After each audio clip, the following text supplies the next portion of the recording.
itu nanti yang perlu kita cermati ada tahapan, ada media, ada pola, ada bentuk. Itu kemarin keluar di soal nomor 8, nomor 8 itu tentang tahap sosialisasi, nomor 9 tentang media sosialisasi, nomor 10 tentang pola, dan nomor 11 tentang bentuk. Nah, saya awali dengan tahap sosialisasi. Sosialisasi itu tahapannya ada 4, Ibu Bapak. Ada yang namanya preparatory stage, ada play stage, dan ada game stage, dan ada generalist others. Yang namanya preparatory stage ini adalah masa-masa persiapan. Jadi ketika individu masih dalam kandungan, masa bayi itu dikatakan sebagai tahap preparatory stage. Itulah kenapa orang Jawa kalau orang Bandung itu banyak pantangannya gitu ya, suruh hati-hati dan sebagainya, itu sebenarnya dalam kerangka ini, dalam kajian sosiologi itu masa persiapan untuk pembentukan sikap dan karakter. Kemudian play state ini adalah masa anak ketika anak sudah mulai meniru peran orang-orang di sekelilingnya. Maka yang nampak adalah apa? Anak bermain peran. Kalau pasar-pasaran ya ada penjualnya, ada pembelinya. Kalau misalnya ada yang jadi polisi, ada penjahatnya, kan begitu. Itu adalah masa play state, masa anak bermain peran, begitu. Kalau anak perempuan jadi princess gitu misalnya, itu adalah masa play ini, masa play stage, menirukan peran-peran orang yang disini, bermain peran gitu.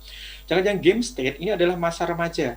Anak ketika sudah mulai bersosialisasi keluar rumahnya, punya kelompoknya, entah kelompok bermain, entah kelompok dalam ekstrakurikuler, entah kelompok belajar, dan di mana nanti anak dalam kelompok itu sudah mulai paham tentang perannya, tentang kewajibannya, sehingga biasanya anak nanti sudah mulai tahu apa yang dilakukan di kelompok itu dengan baik.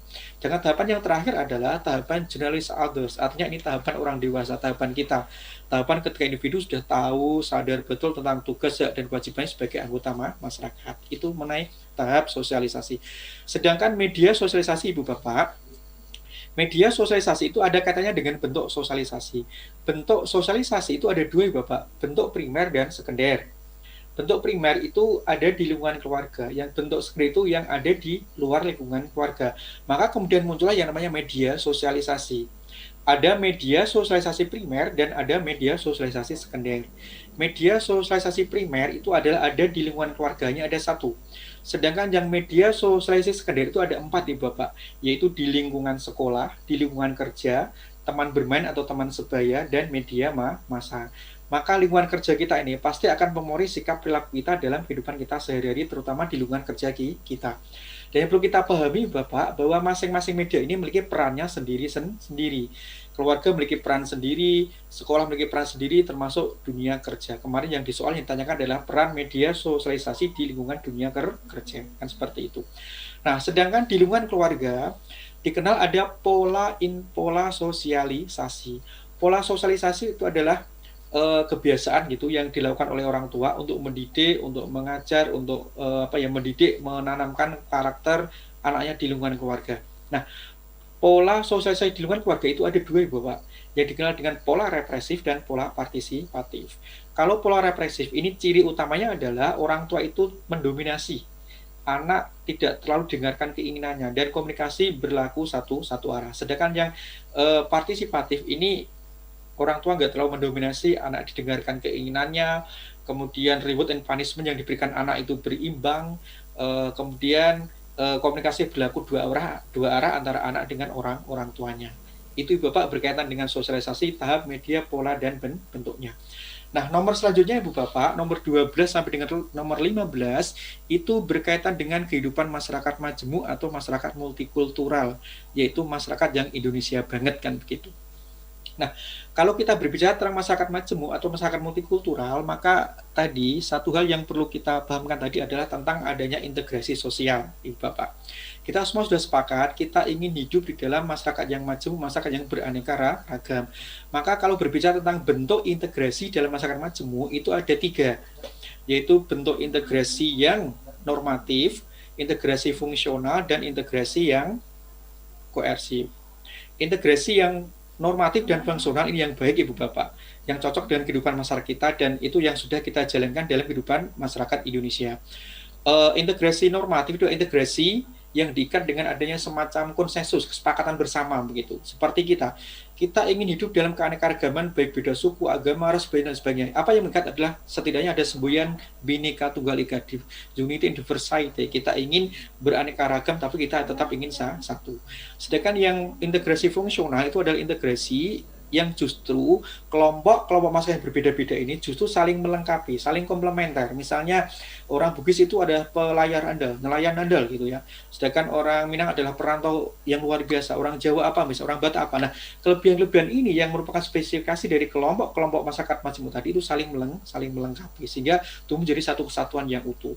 Sedangkan integrasi yang koersif ini ada integrasi yang karena pendekatan keamanan atau security approach begitu. Jadi masyarakat biasanya bersatu karena adanya faktor tekanan atau faktor paksaan dari pihak yang berkuasa. Nah, Ibu Bapak, untuk faktor penyebab kemajemukan masyarakat Indonesia itu ada 3 Ibu Bapak, yaitu tentang kondisi geografis Indonesia, kemudian letak posisi silang Indonesia, dan iklim atau cuaca. Masing-masing faktor ini nanti akan berdampak sendiri. Kalau faktor geografis itu nanti dampaknya adalah apa? Menyebabkan keanekaragaman budaya, suku, bangsa, termasuk asal-usul nenek moyang ras itu. Itulah kenapa kita bangsa Indonesia itu rasnya berbeda-beda. Budayanya berbeda-beda. Asal-usulnya berbeda karena kondisi geografis yang berbeda. Bisa kan lautan, gunung-gunungan gitu. Sedangkan untuk posisi silang Indonesia yang di antara dua samudra itu adalah apa? Kita sejak dulu diampiri gitu. Didatangi oleh banyak bangsa, lambat laun tanpa terasa muncullah perpaduan budaya tadi yang menghasilkan bentuk paling banyak adalah menghasilkan banyak bentuk terutama adalah nikmat.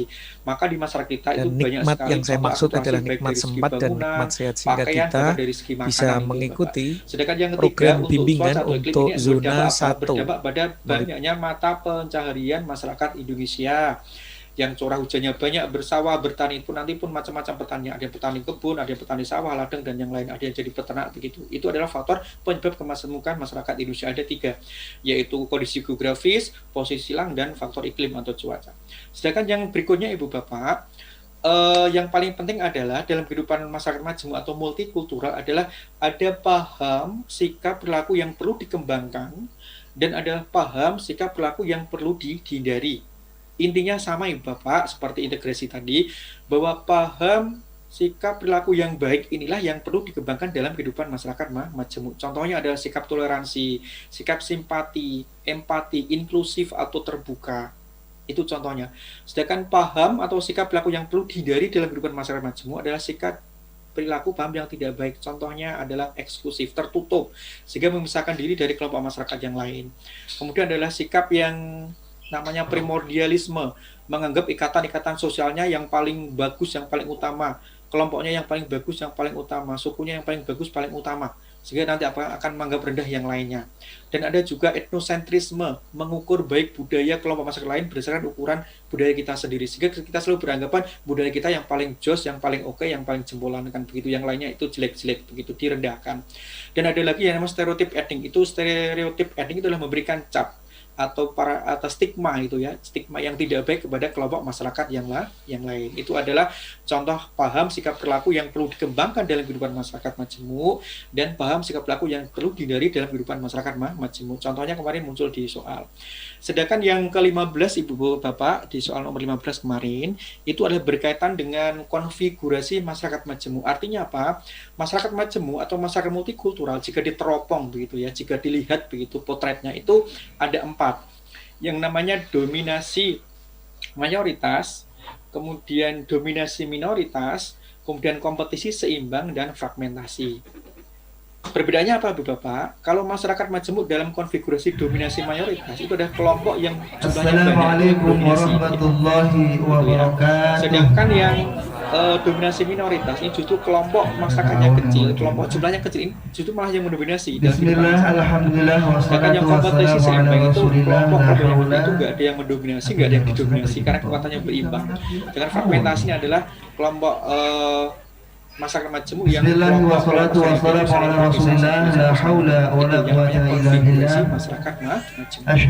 Sedangkan yang berikutnya Ibu Bapak yang berkaitan soal nomor 16 sampai dengan nomor 20 itu berkaitan dengan kearifan lokal, pemberdayaan komunitas.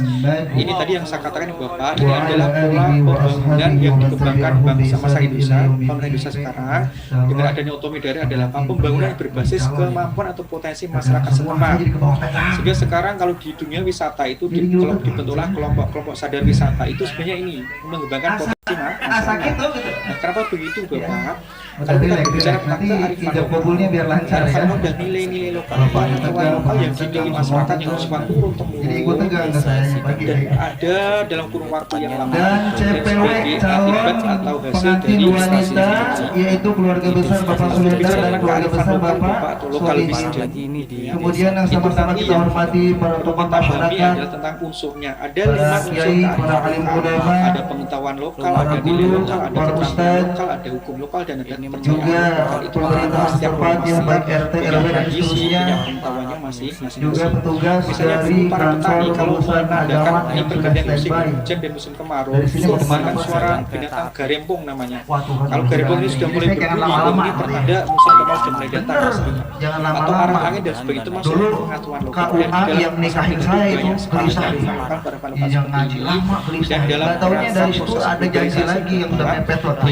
Saya perisikan saja ya, di lama-lama juga bakal ke situ larinya, sebentar-sebentar juga bakal ke situ larinya. Oke, baik. Serta kedua calon pengantin yang berbahagia yaitu Ya, selamat sore untuk sahabat-sahabat semua di sore hari ini. Kita sadari tadi kayaknya pertama-tama mari kita bersyukur kepada Allah dari mikrofon yang ada di sini ya. Tapi aku sudah kedatangan tamu sore hari ini dari Ron Java Tour and Travel Jogja ya.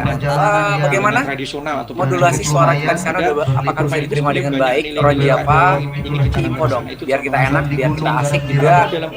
Satu motivasi kita live sore hari ini ya. Dasar yang ada dalam kehidupan masyarakat dan nampaknya pemerintah ingin mengembangkan mengembangkan pembangunan, melaksanakan pembangunan yang berbasis pada potensi masyarakat dan menghindari perbenturan dengan budaya yang ada dalam kehidupan masyarakat. Nah, kemudian Bapak berkaitan dengan pemberdayaan komunitas itu adalah mengembangkan kemampuan potensi yang ada dalam masyarakat. Artinya apa? Masyarakat itu diberdayakan sesuai dengan potensinya, sesuai dengan nilai-nilai yang ada di kehidupan sekitarnya. Misalnya kalau kadang-kala ada kelompok dawis gitu ya, kemudian mengembangkan tentang toga dan sebagainya, itu dalam kerangka ini sebenarnya Bapak, dalam eskalasi yang kecil begitu ya. Tapi dalam eskalasi yang besar itu nanti banyak sekali yang bisa dilakukan untuk memberdayakan komunitas yang ada dalam kehidupan masyarakat kita. Nah, di dalam memberdayakan komunitas atau memberdayakan masyarakat sesuai dengan khas daerahnya, itu ada prinsip-prinsip yang perlu diperhatikan. Ada 4 prinsip setidaknya Ibu Bapak. Dan dalam mengevaluasi pemberdayaan komunitas, artinya ketika kita memberdayakan masyarakat itu pasti ada evaluasi nanti. Nah, dalam evaluasi ini ada 5 prinsip-prinsip yang perlu diperhatikan.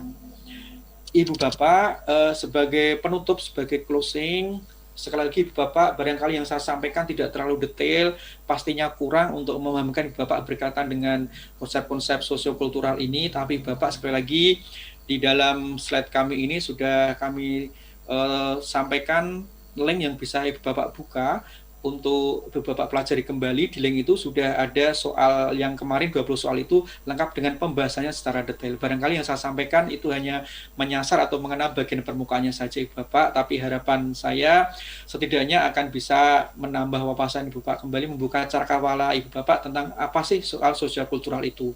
Maka triknya, yang selalu ditanyakan triknya menjawab gitu ya Bu Desi ya. Triknya menjawab atau kian jawab gimana sih Ibu Bapak untuk sosiokultur, ini memang mau tidak mau kita harus banyak membaca Ibu Bapak, membaca soal-soal seleksi PTKK yang pernah ada, kemudian membaca literasi tentang banyak kebudayaan, tentang interaksi, tentang konsep-konsep kearifan lokal yang ada dalam kehidupan masyarakat kita.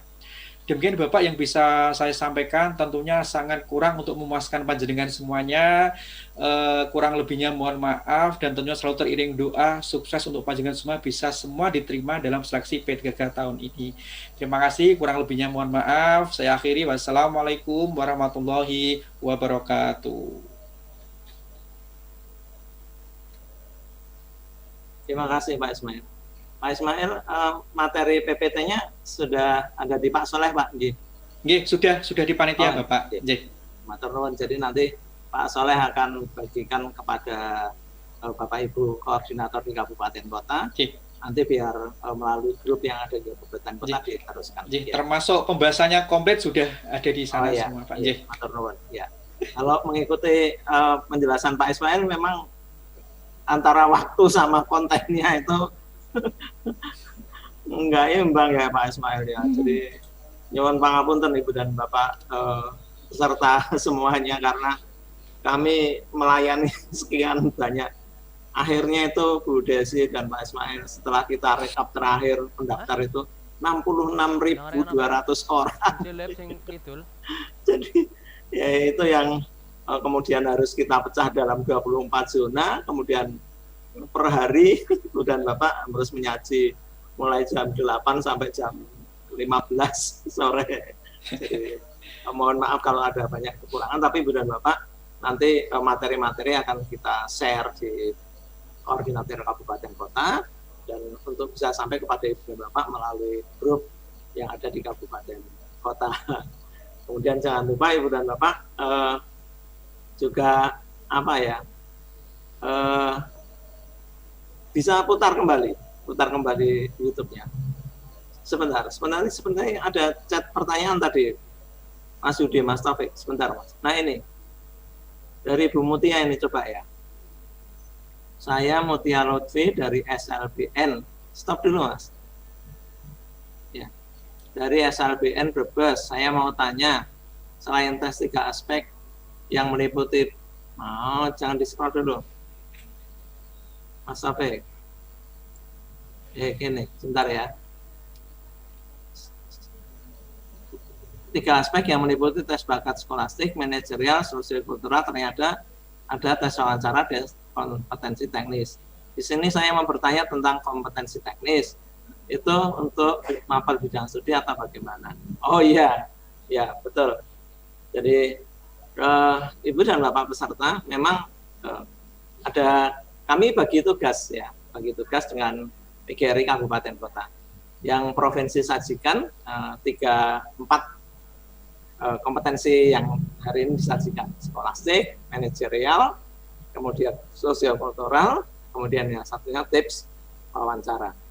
Nah, untuk kompetensi teknis memang itu berkaitan dengan materi-materi mata pelajaran masing-masing Bapak Ibu. Yang SD, yang PAUD, yang guru fisika, yang guru kimia, itu. Nah, kami sudah sampaikan bahwa itu nanti Bapak Ibu akan difasilitasi oleh PGRI Kabupaten Kota dengan membentuk kelompok-kelompok belajar.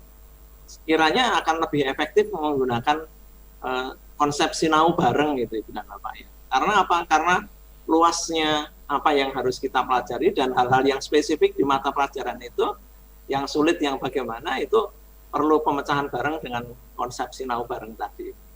Jadi nanti ketika sinau bareng Ibu dan Bapak guru fisika ngumpul, kemudian petakan konsep-konsep yang sulit di banyak tes itu yang mana. Nah, sumbernya, referensinya dari mana? Bisa juga itu soal-soal atau tipe-tipe permasalahan yang ada di UKG, yang dari PPG bisa. Nah, kita petakan, Ibu dan Bapak petakan. Yang sulit mana? Ibu dan Bapak saling berbagi di kelompok sinau bareng tadi. Gitu. Nanti PGRI Kabupaten Kota akan membantu Ibu dan Bapak untuk memfasilitasi kegiatan sinau bareng. Baik Ibu dan Bapak, rasanya hari ini sudah rampung. 2 jam sudah kita lewati kebersamaan dengan para narasumber. Bu Desi, Pak Ismail, Pak Saifuddin, matur nuwun sudah berbagi. Mudah-mudahan bermanfaat. Dan untuk semua peserta, makaten Ibu dan Bapak, jadi monggo terus belajar supaya Ibu dan Bapak makin kompeten dengan tes ini. Ya. Dan kami akan masih mensimulasikan 1 tes lagi. Nanti terakhir tanggal 8 dan 9, Ibu dan Bapak belajar dulu, putar lagi YouTube-nya, kemudian tes yang simulasi yang kedua itu untuk mengetahui progresnya bagi Ibu dan Bapak. Kemarin nilainya berapa, yang simulasi